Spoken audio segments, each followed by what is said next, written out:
But guess what? Getting from where you are now to Jennifer Aniston, or from where you are now to The Rock, is going to require tremendous sacrifice in all areas of your life, and you will probably spend far more time miserable than you will happy. This is misalignment. Misalignment. You don't actually want to look like Jennifer Aniston. You just want to be healthy and happy. So stay away from the extremes, right? The extremes are where this all goes to shit. So let me bring this into the world of fitness. Now, I've talked about this a lot, called If You Don't Love Fitness. This is the idea of minimum effective dose, okay? What's the minimum amount of fitness you can get away with to live a long, happy life, right? Of optimal health. What's the minimum amount you can do?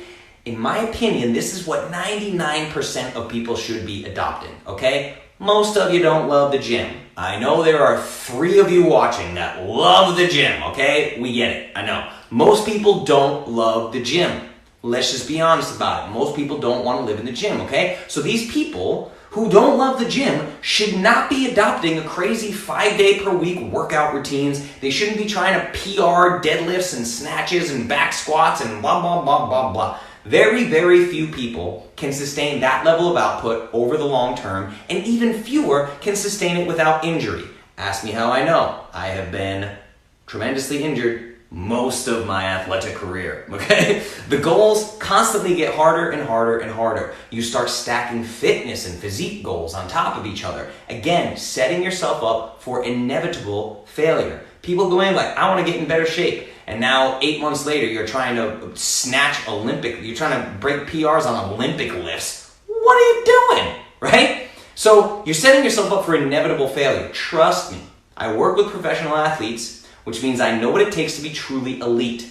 The reason why I don't want to look like The Rock, there's a reason why I don't want to look like The Rock, and there's a reason why I don't get in a cage and fight for money, because I've seen behind the curtain.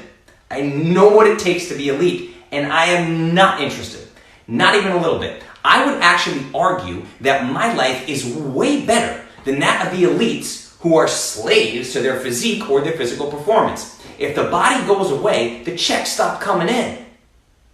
That's no way to live, right? So my question is, do you want to be elite? Do you actually want to be elite? Do you really, really want to be elite?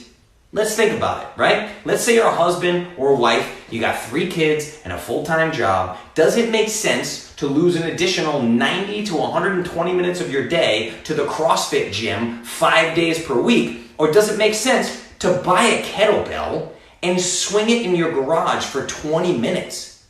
That's what I did for a workout today. I did 100 kettlebell swings with a 70-pound kettlebell, and then I did 10 Turkish get-ups, 5 per side with a 50-pound belt. I had a whole workout plan for today, but I ran out of time. So I did a minimum effective dose workout, okay? So let's think about it. Doesn't it make more sense to swing the kettlebell for 20 minutes and spend the rest of the evening with your wife and kids, or your husband and your kids? How many of you are getting paid for your athletic performance? We also know that athletic performance and longevity butt heads. They don't go hand in hand. So don't tell me that you're in the gym 5-6 days a week because it's healthy, because you would be on the wrong end of science to say that. What's the deal? You guys getting paid for this? No. Okay? Misalignment of goals. Absolutely. So you see what I'm getting at here. The Rock gets paid $30 to $40 million a year just to wear Under Armour clothes. Makes sense for him, right? So why the hell are you working a full-time job and then in your time off trying to emulate his workout routine and then emulating his cheat days on the weekends and taking all the same supplements and spending your hard-earned money on the supplements that The Rock takes when he gets the supplements for free, even though he's a multimillionaire? You're paying your hard-earned paychecks on these things, right? So it's just misaligned goals, right? Women, too, you guys do it. It's like you want 6 days per week with Shaun T or 80-day obsession or whatever. It's like, for what? Do you have a bikini photo shoot coming up that's paying you $1 million? It's super important, right? I know I'm being silly about this and I'm just making jokes, right? But really think about your goals. How are you aligning your goals with your life? Because the quickest way to failure is just set ridiculous goals that aren't aligned with your life. So I'll give you another example. I'll pull it out of the health and wellness realm. Let's talk about something else. Let's talk about money, because everybody loves talking about money. I don't know if you guys are aware of this, but there's an actual statistic. I can't remember the actual statistic. There's a percentage of it, but people that live in middle and upper middle class suburbs, the wealthy, it's off the charts, right? but there's a certain percentage of their home that they never even step foot in.